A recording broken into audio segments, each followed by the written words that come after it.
আউযু বিল্লাহি মিনাশ শাইতানির রাজিম। বিসমিল্লাহির রহমানির রহিম। সমস্ত প্রশংসা সেই মহান রব্বুল আলামিনের, যিনি মহিয়ান করিয়ান সর্বশক্তিমান। তার সাথে তার পিয়ারা হাবিব মোহাম্মদ মুস্তফা সাল্লাল্লাহু সাল্লামের উপর অসংখ্য দরুদ ও সালাম। পাক পাঞ্জাতন তথা আহলে বায়াতের উপর অসংখ্য দরুদ ও সালাম। আজকে আপনাদের সামনে বিভিন্ন মনীষীদের অমূল্য বাণী নিয়ে কিছু কথা বলতে চাই।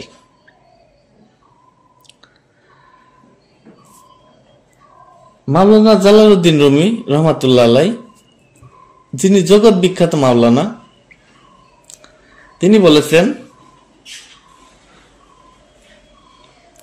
রাস্তার কুকুরকে তোমরা বাড়ির ভিতরে জায়গা দিও, কিন্তু দুনিয়া লোভী কোনো মৌলবীকে স্থান দিও না, কারণ সে তোমার সর্বনাশ করে ছাড়বে। তিনি বলছেন যে রাস্তার যে কুকুর সেটাকেও জায়গা দিতে পারো, সমস্যা নেই, কিন্তু দুনিয়া লোভী যদি কোনো মৌলবী মৌলানা থাকে তাকে স্থান দিও না, কারণ সে তোমার সর্বনাশ করে ছাড়বে। কেননা এই কথা বলছে এই জন্যই, দুনিয়া লোভী যদি সেই মৌলবী বা মৌলানা হয় তাহলে দুনিয়ার প্রতি তার আকর্ষণ থাকবে, আর যে বাড়ির মধ্যে থাকবে তাদেরকেও এই শিক্ষাই তিনি দিবেন। এই জন্যই বলছে যে তাকে স্থান দিও না। তিনি আরেকটা উক্তিতে বলেছেন, প্রেমের জন্য মানুষ সৃষ্টি, নতুবা আল্লাহর ইবাদতের জন্য ফেরেশতার অভাব ছিল না। তিনি বলেছেন যে প্রেমের জন্য মানুষ সৃষ্টি, নতুবা আল্লাহর ইবাদতের জন্য ফেরেশতার কোনো অভাব ছিল না। ফেরেশতাদের জন্য আল্লাহ ইবাদত ফেরেশতাদের দিয়েই করিয়ে নিতে পারতেন, কিন্তু আসলে তা না। আল্লাহ তাআলা প্রেমের কারণেই মানুষকে সৃষ্টি করেছেন। আমাদের সুফি কবি কাজী নজরুল ইসলাম বলেছেন,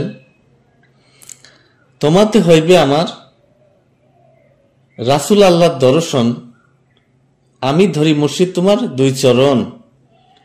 কোরআনেতে আছে জানা, তুমি হও নূরের আয়না, ওই আয়নার পৃষ্ঠে দেখব আমার কোথায় আছে নিরঞ্জন।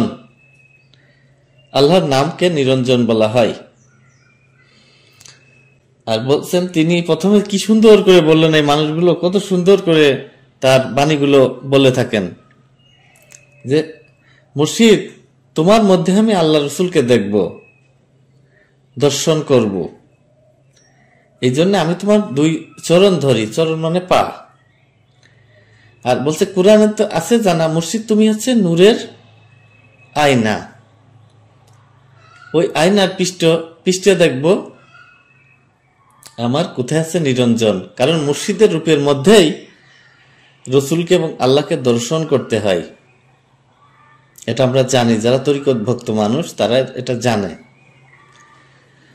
এই জন্য তরিকত এই মানুষগুলো ওলিয়া উলিয়াদের গুণগান গেয়ে গেছেন, পীর মুর্শিদের স্বীয় মুর্শিদের গুণগান গেয়ে গেছেন। কিন্তু যারা অবুঝ, বুঝবে না, তকদিরের খেলায় যারা পরাজিত, তারা কখনো এই ওলিয়া উলিয়ার রাস্তায় আসবে না, মুর্শিদ পীরের রাস্তায় আসবে না। এটাও তাদের তকদিরের খেলা। এই জন্য আল্লাহ বলেছেন, মাই ইহদিল্লাহু ফাওয়াল মুহতাদি ওয়া মাই ইউদলিল ফালান তাজিদ লাহু ওয়ালিয়া মুর্শিদা। আমি আল্লাহ যাকে হেদায়েত দিই সে হেদায়েত পায়।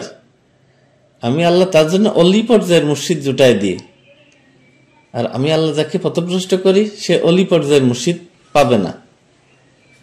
এই জন্যে হেদায়েতের মালিক আল্লাহ তাআলা হেদায়েতের দায়িত্ব রেখে দিচ্ছেন। এখন আমাদের কাজ হলো প্রচার করা। কে তরিকত ধরবে কি ধরবে না এটা আল্লাহই জানেন। তো আজকে এ পর্যন্তই। আপনাদের সকলকে অসংখ্য অসংখ্য ধন্যবাদ।